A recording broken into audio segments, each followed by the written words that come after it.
Ognuno di noi investì dei fondi nell'impresa e nel giro di poco tempo sorse lo Shivaram Bhajan Math. Non appena fu ultimato, mi trasferii nel Math e continuai la mia sadhana, pratica spirituale, conducendo bhajan, canti devozionali, e leggendo ad alta voce gli insegnamenti degli altri santi. Quando il Math fu finito, costruii un Tannir Pandal, un luogo che serve cibo gratuito ai viaggiatori e ai poveri, sulla strada principale che attraversava il nostro villaggio. Con l'aiuto di alcuni devoti raccolsi sufficienti fondi da servire kanji, porridge di riso, ogni giorno ai sadhu e ai viaggiatori che attraversavano il villaggio. Poco dopo essermi stabilito nel Math, i miei genitori decisero di fare l'ultimo tentativo per deviarmi dalla vita spirituale. Poiché a quel tempo avevo 17 anni, pensarono: se non agiamo immediatamente, diverrà sicuramente un sannyasi. Se possiamo trovare una ragazza a cui sposarlo, diventerà un normale capofamiglia e abbandonerà tutte queste attività spirituali. Forse allora diventerà come tutti noi. Senza nemmeno curarsi di consultarmi sulla questione, trovarono una ragazza. Fecero tutti i preparativi con la sua famiglia e quindi andarono a comprare ogni provvista necessaria per celebrare il matrimonio. Udii di tutte queste attività attraverso una delle devote che erano solite venire al Math.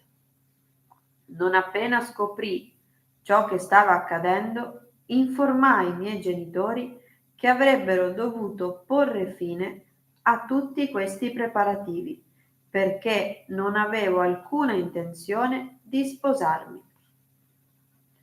Questo deciso rifiuto di ubbidire ai miei genitori su una questione così importante provocò una grande crisi nel villaggio. Molte persone giunsero alla conclusione che fossi pazzo, in parte perché mi rifiutavo di sposarmi e in parte perché insistevo a trascorrere tutto il tempo a pensare a Dio e a cantare bhajan. Molte di queste persone, i miei genitori non erano tra loro, organizzarono un incontro e decisero di curare la mia follia con mezzi violenti. Mi vennero a prendere al Math, mi portarono in un lago vicino, mi fecero un grosso taglio sulla cima del capo e cominciarono a strofinare. Questa, evidentemente, era una cura per la follia. Poi decisero di versarmi dei sacchi di acqua fredda sulla testa. Penso che abbiano versato su di me circa 50 secchi. Mentre mi facevano questo, rimasi quieto e praticai il pranayama per tenere la mente lontana dal freddo. Sapevo che era inutile resistere. Quando videro che non reagivo in alcun modo al trattamento, si convinsero ancor più che fossi pazzo. Alla fine, quando il trattamento fu finito, mi portarono in una delle case del villaggio.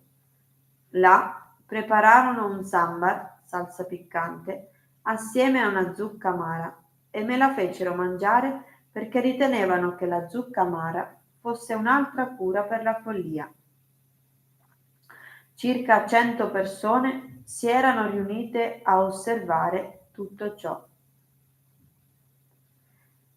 Mentre mangiavo, uno di loro mi disse: sei un bravo ragazzo, nato in una buona famiglia, ma sei impazzito. A questo punto la mia pazienza si esaurì. Non sono impazzito, risposi in modo piuttosto irritato. Per favore, lasciatemi solo. Di a tutte queste persone di smetterla di affollarsi attorno a me oppure datemi una stanza separata dove possa rimanere solo.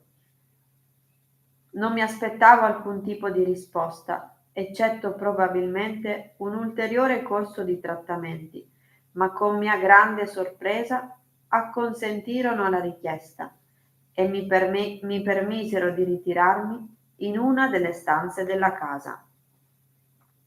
Prima che potessero cambiare idea, chiusi la porta dall'interno e mi sdraiai sul pavimento per riposare e riavermi dalla prova.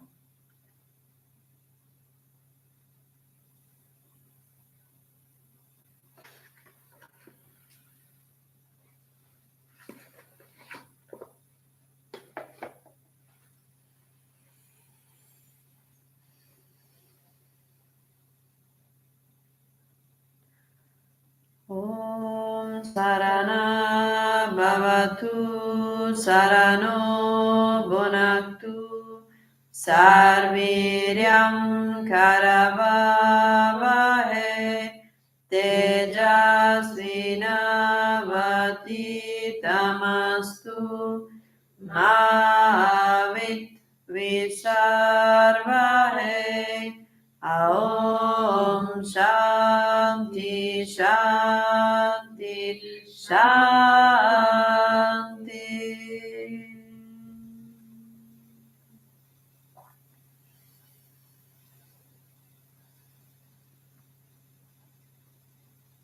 Budevi Budevam Bhojanam Prasadam.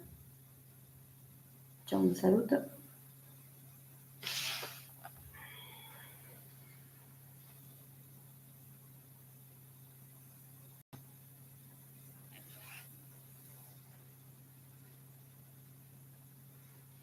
Grazie, buona giornata.